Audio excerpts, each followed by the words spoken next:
Over 20 years ago, I coined the expression think big, and it's been a part of my life ever since. It's also come true. I became an even bigger success after I said it than I was before. And that's one reason I think it's an important way to think. It obviously works, and that's what I'm going to talk about today. What I said exactly in my first book, The Art of the Deal, is as follows. I like thinking big. I always have. To me, it's very simple. If you're going to be thinking anyway, you might as well think big. That book was a bestseller, and it's considered a business classic at this point. But I never thought those words would become bestsellers in their own right. It's an interesting point that I'm famous for two very short statements. Think big and you're fired. But let's stick to the first one for today. And I'd suggest strongly that you pay attention so that you won't have to hear the second one. Thinking big starts with the details and grows from there. Because I'm a builder, I'm very aware of the importance of having a good foundation. You can't take chances in construction. You can't be haphazard and say, well, maybe this will work, maybe it won't, so let's try it and find out. Because a lot of people will be at risk. I have to know if something will work or not. Every inch has to be accounted for. In other words, thinking big starts with being thorough. So number one, be thorough. Don't count on happenstance to get you anywhere, because it won't. Number two, get a momentum going and keep your momentum going. You have to have big ideas, but you've got to have the energy to get them done, which can sometimes take a long time. If you don't have momentum, you will not have what it takes to get the job done.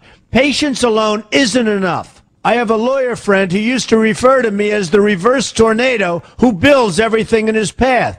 I always like that because it implies a lot of energy and a lot of momentum. And that's exactly what it takes to get anything done. So keep your momentum going.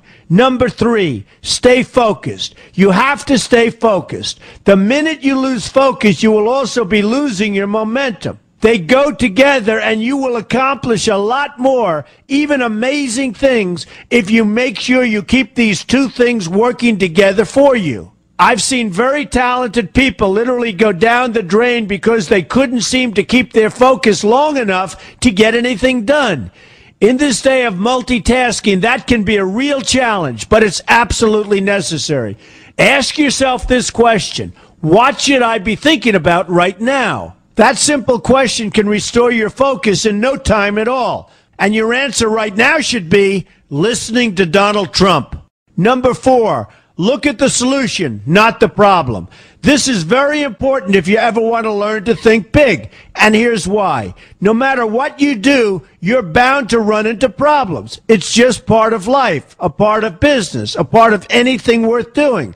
If you let the problems get in your way, they'll become bigger than your idea was to begin with, and you will be a wipeout. No matter how bad things look, keep your focus on the solution, and you will be surprised how things can work out, and work out properly. One way I do this is to ask myself when confronting a possible problem, is this a blip or is this a catastrophe? A catastrophe is something like an earthquake, a tsunami, a war, and so forth, and a blip is everything else. Right away you'll have the right perspective and your equilibrium will be restored. So keep your focus on the solution. Number five, see opportunity for what it is, an opportunity. For example, why are you listening to me today? Curiosity? You like me? You don't like me? You want to learn? You have nothing else to do? You want to hear me tell you you're fired? I hope not. But whatever your reasons might be, they've brought you to a good place to get involved and to learn.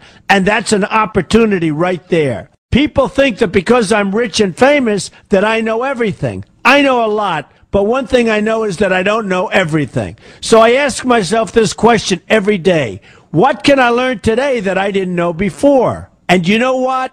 I learn something new every single day. That's a big reason for my success, and the same thing can apply to you. Take the time to see today as an opportunity, and you'll be surprised by what can come your way.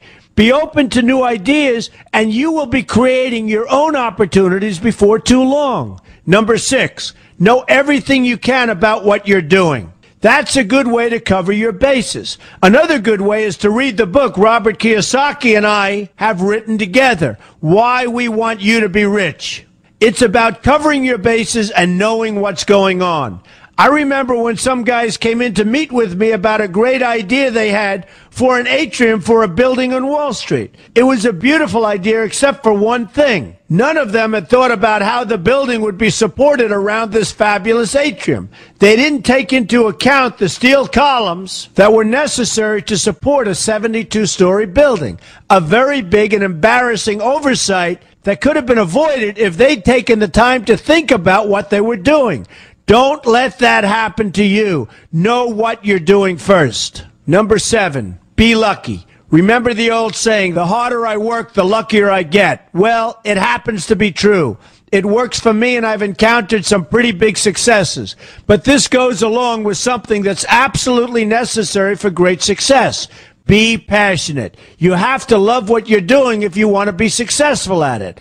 My father told me that it's absolutely true. I might work 7 days a week, but it doesn't seem like work to me because I love what I'm doing. If you don't like what you're doing, find something else to do, or do it part-time until you can find something full-time. You will never be successful, happy, or healthy unless you're doing what you love to do. That's just the way it is. So give it some thought. In fact, give it a lot of thought. For example, if you're feeling frustrated, there are 2 ways to look at the situation. Frustration can mean that maybe you're expecting too much, or it can be an indication that you know you should be, or could be, doing more. Use frustration as a motivator. Use it to get where you want to go instead of staying where you don't want to be. But above all, be passionate. That's the fast track to success, no matter what your interests are. Number 8, see yourself as victorious. That can zap negativity immediately and put a positive spin on problems. I've gotten to the point where I see problems as challenges that I'll enjoy meeting and dealing with. My point here is that no matter what you do, you will encounter problems. Why not see them as challenges instead and know that you are more capable of dealing with them? That's positive thinking with a realistic slant. When I go into negotiations, I keep an open mind to what may happen.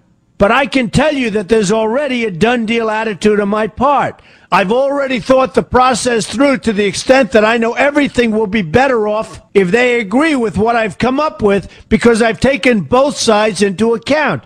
I enter the situation with a victorious attitude, and I've had enough victories to know that this attitude works. Use it. Number 9, be smart. Know that you have something unique to offer because you do use the tools that are provided for you and remain open to new ideas. That's being smart. That's also where innovation comes from. Being smart means you know how to use what you've got. That doesn't mean there's nothing left to learn, but it means that you will have the ability to learn and move forward with success. And success is very important. Success is what you want. Just be successful. Believe me, you'll be happier. I know people who have had very few real advantages in life, and yet they've managed to become giant successes. They figured out how to use what they had, not to dwell on what they didn't have. I'm convinced that everyone has something useful to offer, and if you apply yourself diligently, you'll find that you have what it takes to succeed, and you're going to be a lot happier for it. Number 10, above all, never give up. Never, never, never give up. The only time you will be a failure is if you quit trying. Only losers quit. The biggest losers in the world are quitters. Winners keep on going. So whatever you do, never give up. My father always used to harp, never give up, son, never give up. Don't ever quit. I never want to see you give up or quit. Well, my father was a smart guy, and I listened to him. And remember, think big. A good way to start is to read our new book, Why We Want You to Be Rich. 2 men, 1 message. There's a lot of great advice in there for you, and I expect you to pay attention. You're going to do fantastically well. You're going to be a winner, and I'm going to see you in the winner's